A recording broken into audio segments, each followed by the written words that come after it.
आइए श्रवण करते हैं आषाढ़ी अमावस्या की कथा का। प्राचीन समय में कांचीपुरी नगर में एक ब्राह्मण परिवार रहता था। उस ब्राह्मण का नाम देवस्वामी था। उसकी पत्नी का नाम धनवती था। उसके 7 पुत्र व एक पुत्री थी। पुत्री का नाम गुणवती था। पुत्रों का विवाह हो गया था। उसने अपनी बेटी के लिए वर ढूंढने के लिए अपने बड़े बेटे को भेजा। उसी समय पंडित जी ने उसकी पुत्री की जन्म कुंडली देखी और बताया कि इसके विवाह के समय 7वां फेरा लेते हुए कन्या विधवा हो जाएगी। पंडित जी की बात सुनकर ब्राह्मण और उसकी पत्नी के पैरों तले जमीन खिसक गई।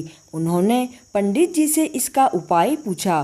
पंडित जी बोले, सिंहल द्वीप में एक सोना नाम की धोबिन रहती है। सोना धोबिन एक पतिव्रता स्त्री है और वह हर अमावस्या का व्रत करती है।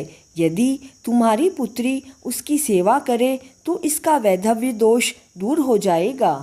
आप सोना धोबिन को कैसे भी करके खुश करो और उसको गुणवती के विवाह के पहले यहाँ बुला लो।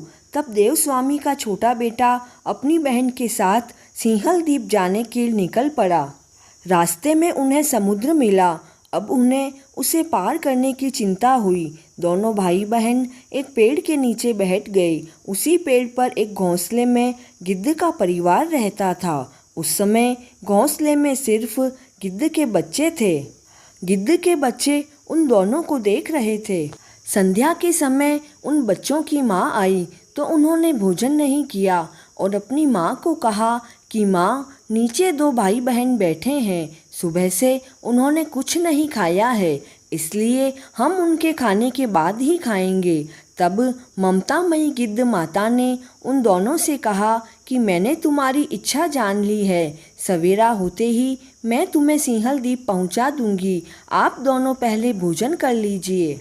यह सुनकर वे दोनों खुश हुए। वह दोनों ने भोजन किया। सवेरा होते ही उन दोनों को गिद्ध माता ने सिंहल द्वीप में सोना धोबिन के यहाँ पहुँचा दिया।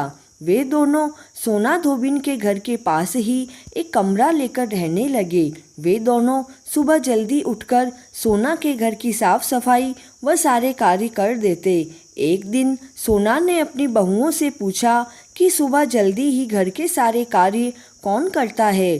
बहुओं ने कहा, हमारे सिवा कोई बाहर वाला थोड़ी ही कार्य करता है। लेकिन इस बात पर सोना को विश्वास नहीं हुआ। वह सच का पता लगाने के लिए सुबह जल्दी उठी। उसने उन दोनों भाई बहन को अपने घर का काम करते हुए देख लिया। तब उसने गुणवती से पूछा कि तुम दोनों कौन हो और यह घर का सारा कार्य क्यों कर रहे हो। तब गुणवती के भाई ने सोना धोबिन को पूरी बात बताई। सोना ने उनकी सेवा से खुश होकर उचित समय पर उनके घर पहुंचने का वचन देकर लड़की का वैधव्य दोष के निवारण का आश्वासन दिया। मगर गुणवती के भाई ने उसे अपने साथ चलने का आग्रह किया। सोना धोबिन मना नहीं कर सकी और उनके साथ चल दी। चलते वक्त सोना ने अपनी बहुओं से कहा, यदि मेरे पीछे किसी का देहांत हो जाए तो उसके शरीर को नष्ट मत करना, तुम मेरी प्रतीक्षा करना। इतना कहकर वह भाई बहन के साथ कांचीपुरी चली गई। कुछ दिनों बाद गुणवती के विवाह की तिथि तय हो गई और उसके विवाह के समय 7वां फेरा होते ही गुणवती के पति की मृत्यु हो गई। तब सोना ने तुरंत ही अपने संचित पुण्यों का फल गुणवती को प्रदान किया, जिसके प्रभाव से गुणवती का पति जीवित हो गया। तब सोना ने आशीर्वाद देकर अपने घर के लिए रवाना हुई।